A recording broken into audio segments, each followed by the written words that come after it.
Welcome and happy Monday to everybody. Thank you for joining us. So today I'm going to be introducing a new series that I and my training associate Victoria also is very passionate about, and that is rescuing as just the first step as part of our rescue and shelter training series.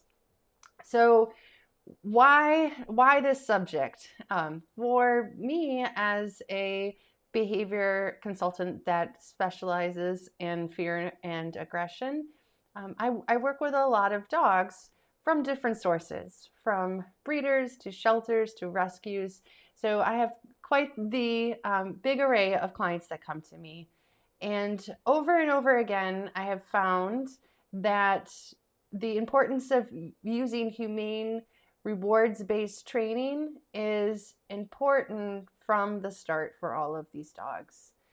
And before we dive in there, I guess I would just like to say hello to everybody that's watching, and to let me know if you work in the shelter or rescue industry, or if you volunteer, or have you adopted your dog from a shelter or rescue. I would love to hear who's watching and their experience with shelters and rescues. I will give a little bit about myself as the comments come in. I myself started out in an animal shelter as a volunteer. I had was working for a place that would close down during the winter for 3 months out of the year, and I didn't know what to do with myself, and I could not have animals at the time, so I decided that I was going to volunteer in an animal shelter, having, of course, always loved animals. So I started volunteering at an animal shelter. I ended up adopting my first dog from their shelter. Leon Helm works at intake at a rescue. Great, awesome, welcome Leon.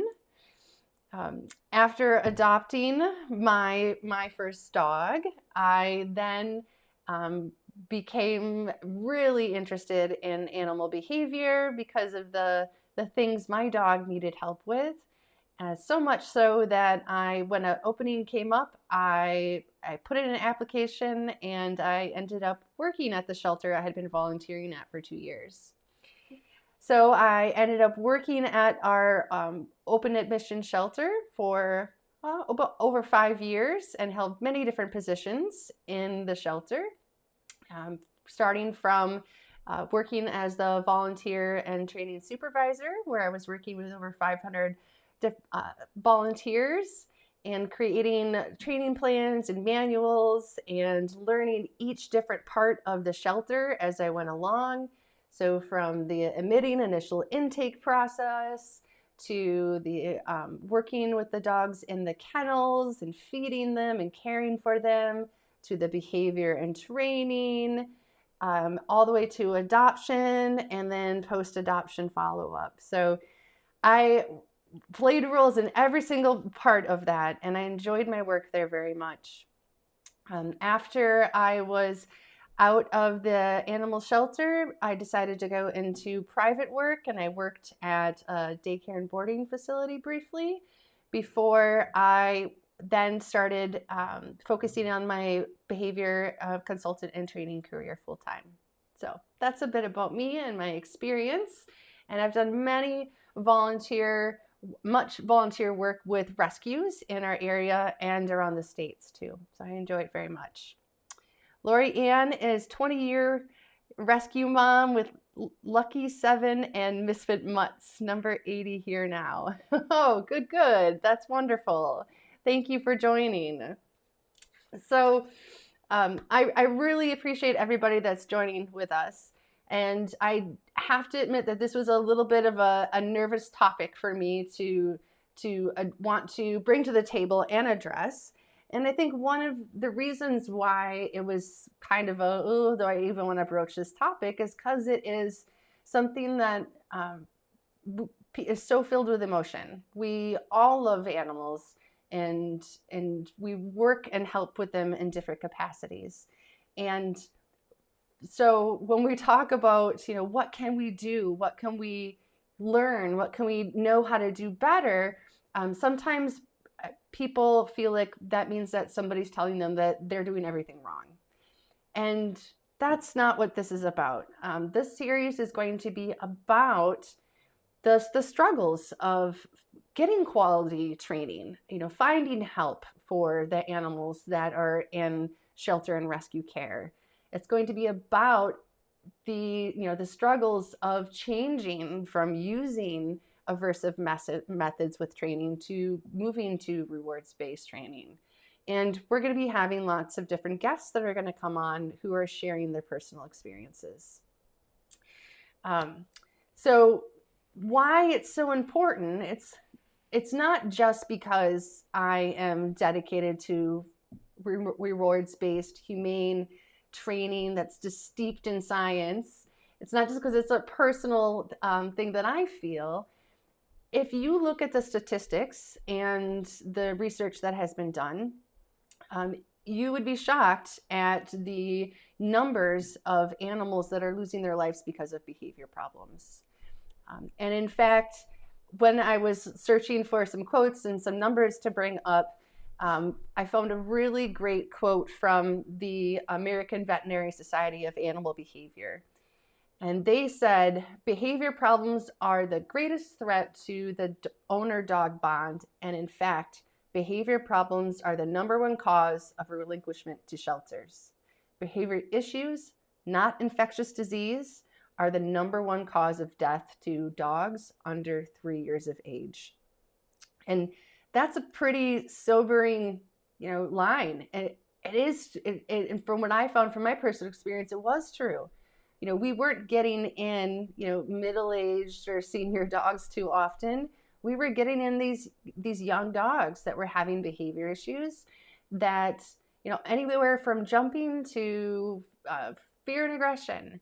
And owners either did not have the time or the financial ability to help these dogs, and then they were being brought into the shelter. So then from the shelter, we have to evaluate and decide, are these dogs going to be made available for the community for adoption? If we're going to make them available, what do they need in order to be successful and stay in this new home? And so we've got our medical care, of course. We need that to be taken care of because they need to be feeling healthy. And then we also need the behavior end to be worked with. So is anybody here, so Leon or Lorianne, do the groups that you work with, do you guys have any sort of behavior or training in place for dogs after you've assessed them and you've decided that this dog could be adoptable if we were able to work with this behavior or that behavior? It's not uncommon for our shelters or rescues to not have these available to them, be it as staff or even as volunteers. So I'm just curious if Lorianne and Leon, if they're still here, if they have anything about that. But at the shelter that I worked at, we did have what was called the Canine Behavior Team. So we did have professionals that were doing the intake process and the assessments, and then determining by utilizing some standardized tests, which were a combination of, at the time, Assess-a-Pet, and then when I was leaving, they were moving on to another by a Tufts University, I believe, sheltered animals assessment piece to help to assess what would be best home for an animal. So Leon says, we do have a board and train facility currently. Okay, good. And Lorianne says, yes, both groups have trainers as well available. That's good. That's good. So having the ability to have someone with education to be able to determine on if these animals are going to be fit for a home is the first step after they're coming in to the shelter or rescue. And so this is a really important first step, because yes, while the shelter or rescue environment can initially be quite stressful, we still do glean information as to what these dogs may need going into a home, so that they're not going into this home blind. So I think it's important for us to gather this information. Foster homes are a great way to gather this information also, because the dogs can go into a home environment and start to settle in, and then they can get even more information that can then assist the group with finding the proper fit home for these dogs. Now, I have volunteered for many rescues and helping them out with foster animals that perhaps need some extra guidance during their stay at the foster home, or to even help to make them adoptable. I'm very dedicated to giving people that information and being able to help them. But I will admit that I have shrunken the group of people that I will work with more and more and more. And the reason for this is because I have found that I have personally needed to protect myself from burnout. As a behavior consultant, I am very attached to all of my clients, no matter who they're with, and I'm really dedicated to their positive outcomes. And I think the reason that I have started shrinking the number of rescues or shelters that I will work with is because very often they're willing to work with many different methods for training. And if they find that one is not working too fast enough, then they will switch to another one. And that has led to some really bad outcomes for some dogs that I got very attached to. So for myself, I started just saying, okay, I cannot work with a group unless they're going to be dedicated to following the management and training, and dedicated to not using force on an animal. Force, fear, coercion, anything in that manner, and that they're going to be using rewards-based humane training. And that's for me. That's personally for me. And if people reach out to me, I'm more than happy to provide them information to help point them in other directions. But that's what I've had to do. I don't want to have to do that though.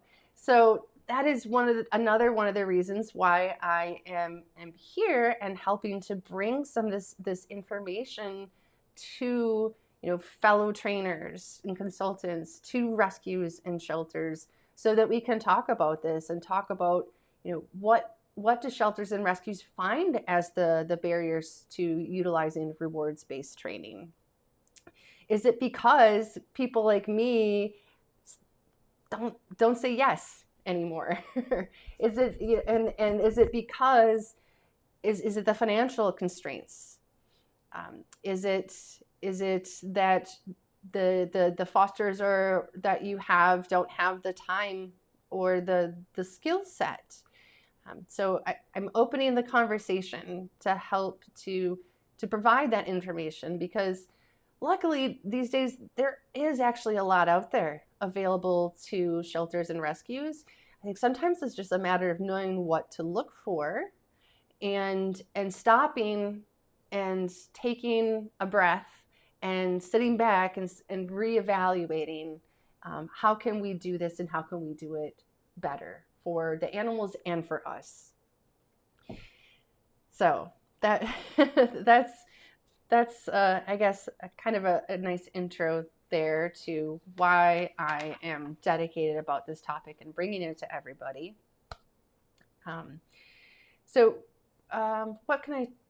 What point can I go on to next? Let me see here what Leon and Lori. So Leon says, our founder is currently going through a program to become certified to train. That's excellent. Awesome. So, um, so that is, I'm very also passionate about finding certified trainers, and that can be really, really tough. Helping, like if I go through and I search on Google dog trainers near me, and then I open the first 10 pages that come up and I look on their about pages, you are going to see a wide range of I've owned dogs for 12 years or all my life. I've always been an animal lover and I've got this much years experience.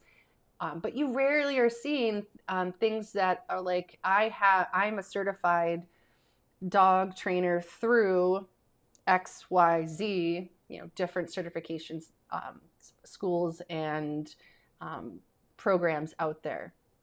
So look for those, because that's important. If somebody says I'm an animal behaviorist or something like that, that's not even really, that very few people can actually call themselves, by the way. Look to see who it is that is the certifying body for these people. What memberships are they belonging to?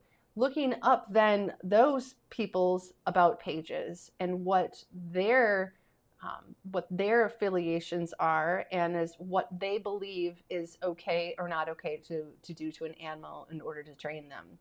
You need to have that information, and then ask the people that you want to get help from for your animals. What is going to happen to the dog if they get it wrong?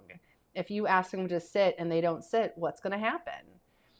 Then asking them if there's a different alternative to what they give you, and really being a smart shopper, and really holding these people who are calling themselves trainers who really maybe shouldn't be, and taking your money. Even as rescues, this is a very important part, shelter also, is that you are finding people who are certified, and that can help you guys to truly help your animals. Because if you are working with trainers who even have the best of intentions and love animals, as we all do, sometimes they can make these problems worse. They can make them worse because they don't truly understand how animals learn, or they're using aversive methods to suppress these behaviors so it looks like our animals are quote unquote fixed and ready for adoption. And then they go to a home, and then all of a sudden these behaviors start coming back out again. So, and then all of a sudden you've got a dog that this family did not necessarily, agree to take on with these sort of issues. And then they're going to reach back out to you saying, hey, we need help. And do you have the help there and ready and able to provide them? So Laura Ann says, I do work with a CTC. So that's a certified trainer and consultant, and a CPDTKA. Good. That's fabulous, Laura Ann. You got some nice creds there working with you guys. That's fabulous. And even if you've done everything right, they've had training with your fosters and your staff, and they're doing fabulous, and then they go into a home, and then they start to decompress, and we see some different behaviors coming out that we didn't see at the shelter or rescue environment because it is a bit more stressful. Then they reach out and the families need help. That's another time where it's important to have certified professionals who are able to help you, or that's helped you with resources that you can provide them, giving them something to help them so that these dogs can stay in this home. And that is one of the things that I'm having one of my speakers come to talk to us about, is providing that post-adoption support and how important that is. And I think that was one of the things at the time that I was at the shelter that I was working at that we did struggle with. It was difficult for us to continue to be able to help them. And we would give them like here's a list of trainers in the area. No, we can't recommend any in particular because then we'd be showing bias, but here's a list. So that was really tough, and that was really tough on a lot of us that were, really attached to these dogs, and we wanted to help them, but we just didn't have enough time in the day and the extra resources to put towards that. So that was really tough for us at the time when I was there. So follow through with adopters is difficult. Yeah, it sure is, Lorianne. What do you guys find do you find that the follow through that with the information that you provide, that you feel like the adopters aren't following through? Or do you feel more of it's difficult to follow through after they've been adopted to check in and see how things are going? Because that was one of the things we had volunteers doing, to just check in and call in, like post adoption, like how's everything going and that sort of thing. And we didn't always get somebody on the phone, and they didn't always call back, and it kind of ends up feeling like the only ones you do hear from are the ones where things aren't going well. So it can be kind of a drudge, and it was kind of hard to get staff or volunteer to even want to do that job. So I'd be curious as to which follow through point here, Lorianne, that you're talking about. Okay. So let's see here. What else do I have on my list? I'm trying to keep this short because this is just sort of like my intro to the series. And I would love to hear from anybody who is watching, if they have anything that they personally want to talk about and come on about with their experiences. I think that would be fabulous. I have been going into the shelter and rescue groups that I belong to, and kind of lurking and like checking out people, and then reaching out to them privately, seeing if they want to come on to discuss some of these things. I know that people are hesitant about it. Again, as I said earlier, because it is such an emotional subject to talk about, and people are worried about people not being, PC with everything they say, and then suddenly, being in trouble or something like that. So let's see here. I'm going to pull this over here. It'll be easier for me to read. So Leon says that after they are adopted, we check in at 1 week, 1 month, and 6 months, and a year. We don't always get feedback from adopters. That's fabulous, though. I love that you're doing it. And I'm sure because you're being very systematic about it when you're checking in on, I'll bet you're recording down too, if you get a hold of them, if not, and what's going on. I absolutely love that.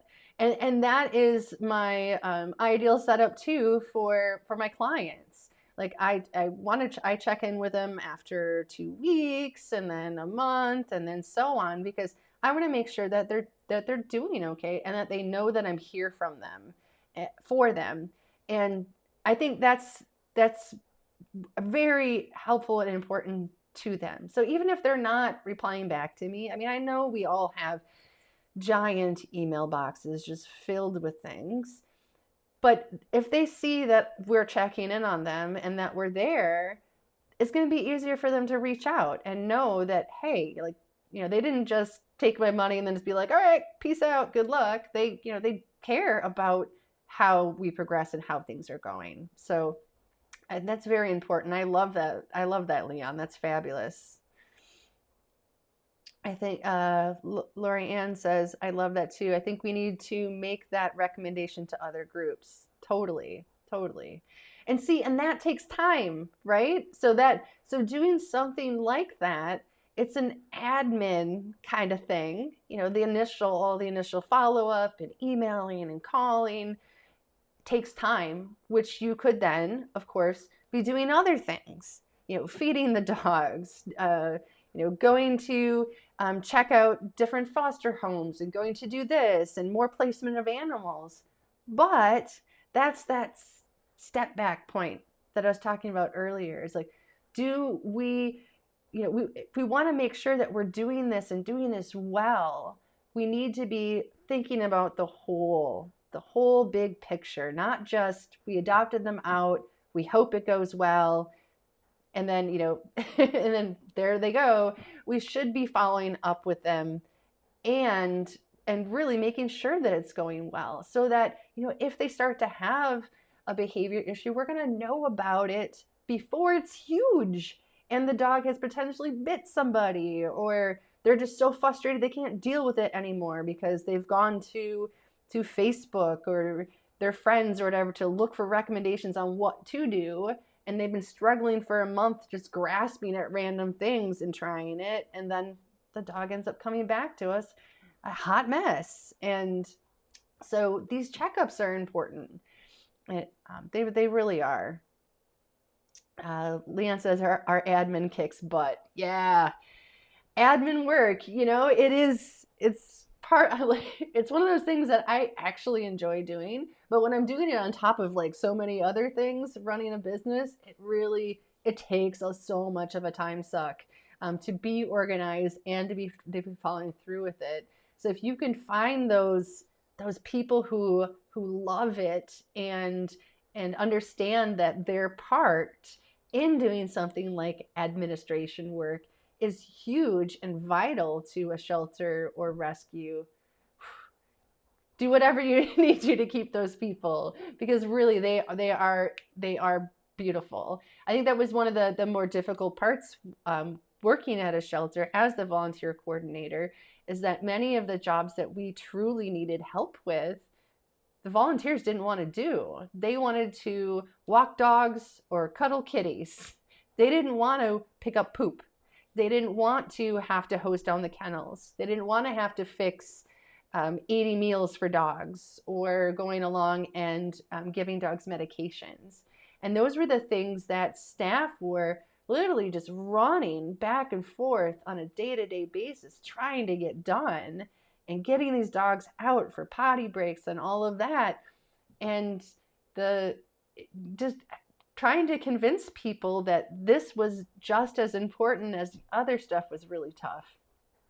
As well as helping our admitting staff, after you're doing all of the exam, making sure that, checking out different areas when they come in to make sure, I need to read this on the med board, giving them their vaccinations, then getting them transferred back to the kennels. Once you get done with all of that physical part of it, you then have to enter all that into the computer system. I can't even count the number of nights that we'd be there with after we'd closed, trying to get all of that entered in so that the next people that came in had all of that information in there. So that admin work really is vital. So finding those people who love it and understand the importance of it is so important. Awesome. Okay, so I appreciate everybody who did join and listen to me as I talk about why I think this is really important. I have 2 different people lined up so far. I've got a couple others in the wings that I'm waiting for us to nail down some date and times. And we are going to start out with the fabulous Victoria Hofeld, who, disclaimer, works at Wag the Dog and Company. She just started, though, maybe about almost 8 months ago. Is that it? Gosh, time flies with this whole pandemic. But she is the vice president of Pitbull Advocates of America, formerly known as Brew City Bully Club. She is currently a student at the Academy for Dog Trainers. She is a fear-free certified through the Shelter and Rescue Division. And I believe she also does work with the ASPCA. Should have to pop up on there to let me know. But she is going to talk about what they're taking in rescue dogs and transitioning to solely rewards based, including who that they would adopt their dogs out to, which is hecka hard. There's lots of people who've wanted to adopt many of the dogs that they've had, but when it comes down to it, they want to make sure that they're going to go to a safe home that is not going to be using aversive techniques and staying in the home. So she's going to talk about that and how tough that is and how hard that can be on everybody. She's going to talk about the perils of placing marginal dogs and how making those decisions on when it is time to say, okay, we don't feel comfortable adopting this dog out into the community for the dog's sake and the human sake. So that is another thing that we're going to talk about, which is also really hard to talk about. So you might see me crying at that one, and I have that tough call, that tough talk with a lot of, not a lot, I'd say my clients with some severe behavior issues. When it comes down to that, it's something we do talk about. And then we're going to have Linda Green from Unidos para los Animales, which is a rescue out of Guatemala. And she's going to talk about the post-adoption support. So they do a lot of transfers of their animals to the United States here. And as you can imagine, that's far away. That's not just in their own community. That puts a few wrinkles in that post-adoption follow-up, but they are very dedicated about that follow-up and providing resources and training for the dogs prior. So I asked her to come and talk to us about that too. So those are my two ladies I've got lined up. Again, more are coming, and I'm very excited about that. And if you have anybody that you know of or you yourself are interested in, feel free to shoot us an email at team@wagthedogendcompany.com. Or if you are an adopter or a volunteer for a rescue, feel free to reach out too. If there's anything that you think would be a good thing for us to talk about as a group and get guests on for, I would absolutely love that. Okay. So thank you again for joining me on a Monday night and for this introduction to this rescue and shelter series and the importance of using humane rewards-based training. My foster fail, Ed, and I say good night and have a good evening. All right, bye.